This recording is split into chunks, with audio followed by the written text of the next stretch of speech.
வணக்கம் and welcome to cricket Challengers Tamil channel. இந்த வீடியோவில் நம்ம எதை பற்றி பார்க்க போகிறோம் அப்படின்னா, ஐபிஎல் 2025 நம்மளுடைய ஆர்சிபியோட டாக்டிக்கல் கேம் பிளான் என்னவாக இருக்கும் அப்படிங்கிறது தான் பார்க்க போகிறோம்.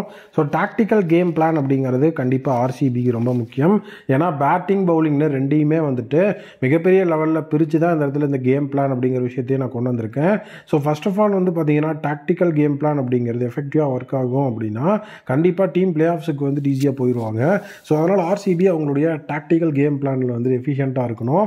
ஆர்சிபியோட டாக்டிக்கல் கேம் பிளான் எப்படி இருக்கணும், யாரெல்லாம் அதில் இன்வால்வ் ஆகிருக்கணுங்கிறது இந்த இடத்துல பார்ப்போம். ஃபஸ்ட்டு வந்துட்டு பேட்டிங் அப்படிங்கிற விஷயத்துக்குள்ளே போவோம். ஸோ பேட்டிங்கை பொறுத்த வரைக்கும் அவங்களுடைய அந்த ஒரு டாக்டிக்கல் கேம் பிளானில் கோலி அண்ட் ஃபில் சால்ட் இவங்க ரெண்டு பேர்த்தையும் வந்து பார்த்திங்கன்னா ஒரு அக்ரஸிவ் பவர் பிளே ஸ்டார்டர்ஸ் அப்படிங்கிற லெவலில் வந்து யூட்டிலைஸ் பண்ணணும். ஸோ இப்போ கோலி வந்து ஆங்கர் ரோல் ஆடுவார் அப்படிங்கிறது நம்ம எல்லாத்துக்கும் தெரிஞ்சது தான். But Virat Kohli anchor role ஆடி அந்த இடத்துல வந்துட்டு 50 ரீச் பண்ணிட்டார்னா அதுக்கப்புறம் விராட் கோலி ஆட போகிற இன்னிங்ஸ் அப்படிங்கிறது ஒரு மிகப்பெரிய லெவலில் இருக்கும். ஸோ அந்த இடத்துல அவரோட கன்வர்ஷன் ரேட் அப்படிங்கிறது பெரிய லெவலில் இருக்குது. இப்போ சேஸ் அப்படின்னு வரும்போது விராட் கோலி சேஸ் மாஸ்டர் அப்படின்னு நம்ம எல்லாருக்குமே தெரியும். பட் அதே வந்துட்டு அவர் வந்து ஃபஸ்ட் இன்னிங்ஸில் வந்து அவர் எஃபிஷியண்ட்டாக வந்துட்டு அந்த இடத்துல ஓப்பனிங்கில் வந்து ஆங்கர் ரோல் பண்ணி பின்னாடி வந்து சூப்பராக ஃபயர் அப் பண்ணி முடிப்பார். அதே நேரம் ஃபில் சால்ட் அப்படியே வந்துட்டு ஆப்போசிட்டு அவருக்கு இந்த ஆங்கரிங் ரோல் அப்படிங்கிறதுல செட்டே ஆகாது.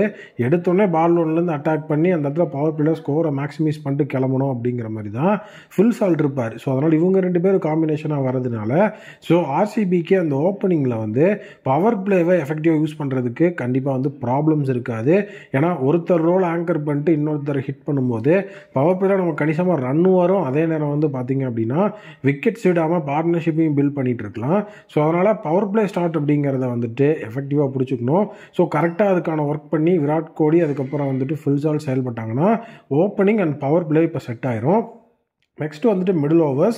ஸோ மிடில் ஓவர்ஸில் யார் இருப்பா அப்படின்னா ரஜத் படிட்டர் அதுக்கப்புறம் வந்துட்டு லியாம் லிவிங்ஸ்டன் இவங்க ரெண்டு பேர் தான் வந்து பார்த்திங்க அப்படின்னா நான் மிடில் ஓவர் பேட்டர் அப்படிங்கிற அந்த அடிப்படையில் வச்சுருக்கிறேன். இவங்க ரெண்டு பேரும் பார்த்திங்கன்னா மொமெண்டமை பில்ட் பண்ணுறது அப்படிங்கிற அந்த ஒரு ஸ்பாட்டில் இருக்காங்க மிடில் ஓவர்ஸில். ஸோ இதில் குர்னல் பாண்டியாவை வந்துட்டு நம்ம மேலே எடுத்துகிட்டு வரோம் அப்படின்னா அவரையும் மிடில் ஆர்டர் அப்படிங்கிறதுல வந்து வைக்கலாம் அப்படிங்கிற ஒரு விஷயம் இருந்துச்சு. பட் ஆனால் குர்னல் பாண்டியா இந்த இடத்துல நான் அதில் இன்வால்வ் பண்ணல. ஸோ லியாம் லிவிங்ஸ்டன் ரஜத் படிட்டரோட போயிருக்கிறேன். காரணம் என்ன அப்படின்னா so Krunal Pandya as a middle order batsman அப்படிங்கிறத விட ஃபினிஷிங் அப்படிங்கிற செட்டப்குள்ளே இருக்கும்போது கொஞ்சம் எஃபெக்டிவாக இருந்திருக்கிறாரு. ஸோ அதனால் இவர் அந்த இடத்துல வச்சுருக்கோம். ஸோ மிடில் ஆர்டர் அப்படிங்கிறது ரொம்ப முக்கியம். ஸோ பவர் பிளேயில் வந்துட்டு ரன்ஸை ஸ்கோர் பண்ணுறது அப்படிங்கிற இடத்துல எப்படி வந்துட்டு ஓப்பனர்ஸ்க்கு ஒரு மிகப்பெரிய பங்கு இருக்கோ அதே மாதிரி டீமோட ஸ்கோர் அப்படிங்கிறத வந்து மேக்ஸிமைஸ் பண்ணுறதுக்கும் அந்த இடத்துல மொமெண்டமை பில்ட் பண்ணி பின்னாடி வரப்போகிற ஃபினிஷர்ஸ்க்கு ஒரு லெவலான ஒரு ஃபவுண்டேஷன் அப்படிங்கிறத போட்டு கொடுக்கறதுக்கும் வந்து பார்த்திங்க அப்படின்னா மிடில் ஓவர்ஸில் பேட்டிங் பண்ணுறவங்க தான் ஹெல்ப் பண்ணணும். ஸோ அந்த இடத்துல தான் வந்து Rajat Patidar and Liam Livingstone இருக்காங்க. இன்னொரு அட்வான்டேஜ் இதில் என்ன அப்படின்னா ரஜத் படிட்டர் ஒரு ஸ்பின் பேஷர் அப்படிங்கிறதுனால மிடில் ஓவர்ஸில் ஸ்பின்னர் போடுற அந்த ஒரு ஓவர்ஸ் எல்லாம் டேக் ஆன் பண்ணாலே மிடில் ஓவர்ஸில் நமக்கு வந்துட்டு மொமெண்டம் ஈஸியாக கிடைக்கிறதுக்கான வாய்ப்பு இருக்குது. ஸோ லியாம் லிவிங்ஸ்டன் அவருடைய பேட்டிங் அப்படிங்கிறத கொஞ்சம் வந்துட்டு ரஜத் படிட்டரோட மிங்கிள் பண்ணி ஸோ யாரோட ஓவரை யார் டேக் ஆன் பண்ணுறது அப்படிங்கிற லெவலில் பேசி வச்சு ஒர்க் பண்ணால் மிடில் ஓவர்ஸ் அப்படிங்கிறது வந்து கொஞ்சம் சாலிடாக வரும். ஸோ அந்த மிடில் ஓவர்ஸ் அப்படிங்கிறது பவர் பிளேக்கு அப்புறம் இவங்க வந்து நீட்டாக ஒர்க் பண்ணாங்கன்னா ஸோ கண்டிப்பாக ஓரளவுக்கு டீசெண்டாக இருக்கிறதுக்கு வாய்ப்பு இருக்குது. ஸோ நெக்ஸ்ட் வந்துட்டு அந்த ஃபினிஷிங் அப்படிங்கிற ஒரு விஷயம் இருக்குது. ஸோ எப்போவுமே வந்துட்டு T20 கேமில் ஃபினிஷ் ஸ்ட்ராங்காக இருந்தாகணும்.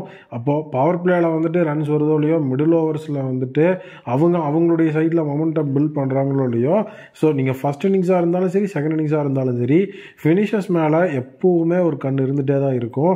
ஏன்னா எந்த ஒரு இடத்துல நீங்கள் சேஸ் பண்ணாலும் டார்கெட் செட் பண்ண போனாலும் ஃபினிஷ் ஸ்ட்ராங்காக இருந்தது அப்படின்னா டீமுக்கு அது ஒரு ஆடட் அட்வான்டேஜ். ஸோ இந்த இடத்துல வந்துட்டு டிம் டேவிட் குர்னல் பாண்டியா இவங்க அந்த இடத்துல லீடிங் ஃபினிஷர்ஸாக இருப்பாங்க. கூடவே ஜிதேஷ் சர்மாவோட ஃபினிஷிங் எபிலிட்டிஸும் சேரும்போது ஸோ கண்டிப்பாக வந்து ஆர்சிபியோட ஃபினிஷிங் ஸ்ட்ராங்காக தான் இருக்குது. பட் ஆனால் எந்த லெவலில் வந்துட்டு அவங்க எஃபெக்டிவாக வந்துட்டு பெர்ஃபார்ம் பண்ணுவாங்க அப்படிங்கிற ஒரு விஷயமும் இந்த இடத்துல நம்ம மெயினாக பார்க்கணும். ஸோ ரொமாரியோ ஷெஃபர்ட் அவரும் ஒரு நல்ல ஃபினிஷர், அவர் பேக்கப்பில் தான் இருப்பார்.